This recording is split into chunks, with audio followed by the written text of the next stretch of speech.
Peace and goodwill. Our Lady of Fatima, very interesting.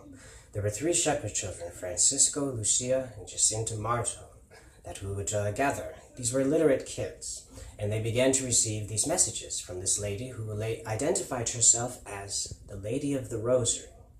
Started on May 13th, and she kept telling them to come back there each month, and she told them about the coming of World War II, the rise of communism in Russia, the spreading of Russia's errors throughout the world, and she asked the children to tell the Pope to consecrate Russia to the Immaculate Heart of Mary. Now, this was before Russia was a threat. This was before communism got control of Russia, and this was long before World War II. This was 1917, when the World War I was ending, and she said this war is going to end, but there's going to be a greater war. And she even mentioned the name of the Pope, Pius XI, when the war would begin. Very interesting. And she said, you're going to know this when you see a light illuminated by an unknown light. And that was recorded. Just look it up. The night illuminated by an unknown light, what was it, 1938, 1939, whatever, was to be the sign of the coming of the war. And there's camera footage of it. It looked like there was flames in the sky. I don't know what they called it, Aurora Borealis or something like that. Well, she promised a miracle. These children, Portugal was communist. Portugal was very anti-Catholic. And she promised these people there would be a sign for all of them, even the communists and the Freemasons, to believe.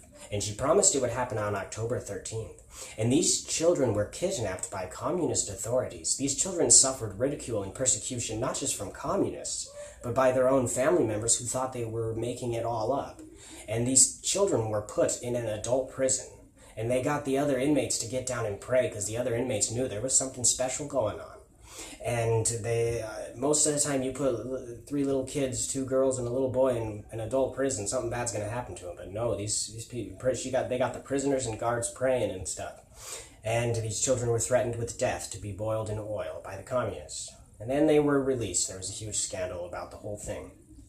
And so on October 13th, when the sign was promised, many communist authorities and Freemasons showed up. The church was actually not supporting it. The church was discouraging it. The church thought, well, maybe this is some sort of a scam or apparition of the devil, so that when nothing happens, the government will just have that much more hatred for religion, and these kids are going to get killed. And so a crowd of 70,000 showed up, approximately, with the media present and many unbelievers and communists and Freemasons present. And it was raining and everything, and these people were going to laugh at these kids when nothing happened, and the crowd was just going to trample on these people that hated religion, thought this is all medieval superstition and it's going to be hilarious. Well, the children pointed to the sky. The sun began to change colors, and at one point it turned into like this gray disc that began spinning in circles, and then many colors began to shoot through the sky, and then the sun began to grow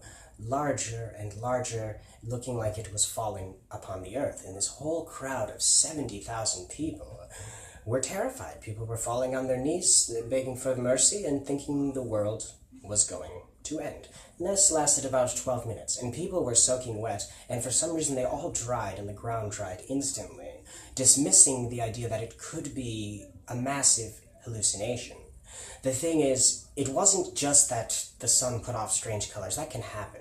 It was something far more than that, something very drastic that was witnessed by the 70,000. It got international attention.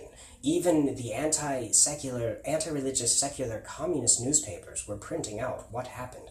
Communists who were anti-religious were testifying that what they said was completely bizarre, completely miraculous, completely unlike anything anyone could ever seen, and it was predicted in advance, okay? Because these apparitions were drawing crowds for months before this happened.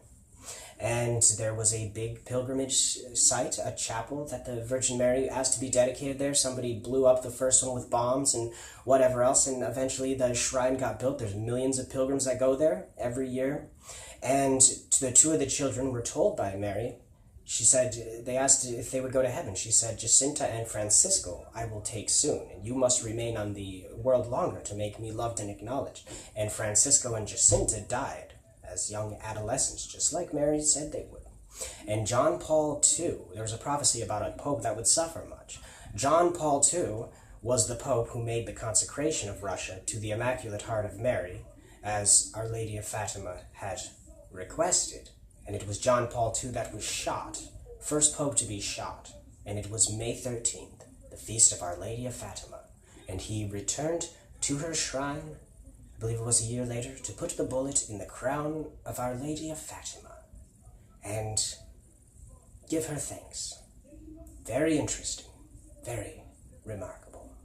Go get yourself a rosary. Even if you don't want to pray the actual technical rosary, maybe you could find some other prayers to recite on the beads in your own way, in your own heart. May God bless you.